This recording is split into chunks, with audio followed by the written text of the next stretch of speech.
आहे सुट्टी. सुट्टी म्हटलं तर रेस्टॉरंट थाळी. थाळीमध्ये आज आहे हैदराबादी पनीर कोरमा, व्हेज पुलाव आणि तंदूर रोटी. तंदूर रोटीसाठी आधी आपण डो तयार करून घेऊ. त्यासाठी मी इथं 2 वाट्या मैदा घेणार आहे, बेकिंग पावडर, बेकिंग सोडा व्यवस्थित मिक्स करून घेऊ. यात आपण साखर घालणार नाहीये. बटर नान बनवताना आपण साखर घातली होती. 2 चमचे दही घालून घेऊ आपण याच्यात. थोडं थोडं पाणी घालून घट्ट असा डो तयार करून घेऊ. असा आपला डो तयार झालेला आहे. अर्ध्या तासासाठी आपण याला असंच झाकून ठेवणार आहे. पनीर आपण कट करून घेणार आहे. उभ्या क्यूब मध्ये पनीर आपल्याला कट करायचं आहे. खूप छोटे छोटे पीसेस करायचे नाही.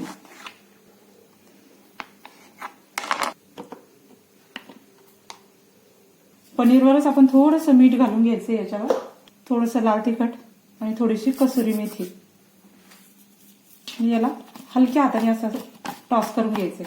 आपला मसाला तयार होईपर्यंत याला आपण असंच ठेवणार आहे. आता भाजलेली तीळ आणि लसण मी मिक्सरला आधी फिरवून घेतलं होतं. आता त्यात परतवलेला कांदा आणि दही घालून घेऊ. आता हे मिक्सरला आपण वाटून घेऊ. कढईत तेल घालून घेतलं होतं, त्यातच आपण हे पनीरचे पीसेस आपण याच्यात परतवून घेणार आहे. आपण मसाला याला आधी लावल्यामुळं काय होतं की पीस खाताना खूप छान लागतो. आता हे पनीर आपण काढून घेणार आहे. त्याच कढईमध्ये आपण थोडंसं तेल आणखी टाकून कांद्याचं आणि तीळ दह्याचं जे वाटण केलं होतं ते आपल्याला टाकायचं आहे. गॅसचा फ्लेम एकदम कमी करायचा आहे, कारण आपल्या वाटणामध्ये दही आहे. आता यात आपण मसाले घालून घेऊ. लाल तिखट, हळद, पनीर मसाला. हे व्यवस्थित मिक्स करून घेऊ. छान तेल सेपरेट झालंय आपल्या ग्रेव्हीतलं. आता त्यात पाणी घालून घेऊ. चवीनुसार मीठ घालून उकळी येईपर्यंत आपल्याला थांबायचं आहे. आपल्या ग्रेव्हीला उकळी आली छान. त्यात आपण आता पनीर सोडून घेणार आहे. बघा किती छान तेल सेपरेट झालंय. यात आपण आता पनीर सोडून घेऊ. खूप छान लागते बरं का. एकदा अशा पद्धतीने तुम्ही पनीर नक्की बनवून बघा. अगदी रेस्टॉरंट सारखी टेस्ट लागेल. वरतून धुवून चिरून घेतलेली मस्त कोथिंबीर घालायची. आपला हैदराबादी पनीर कोरमा तयार आहे. व्हेज पुलावसाठी आपण इथं आता तेल गरम झालेलं आहे आपलं.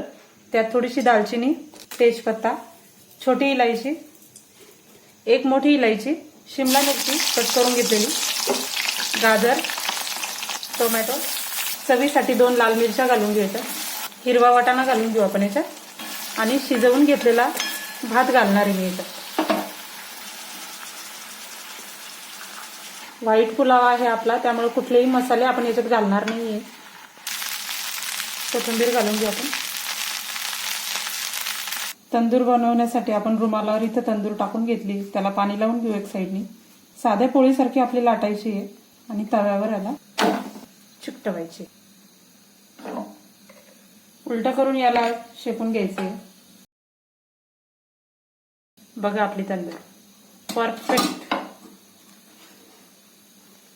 हा आहे आपला हैदराबादी पनीर कोरमा.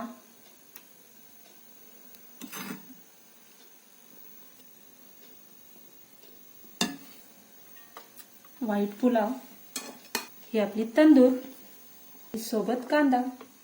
व्हिडिओ आवडला असल्यास लाईक करा, शेअर करा आणि सबस्क्राईब करायला बिलकुल विसरू नका. एकदा नक्की करून बघा.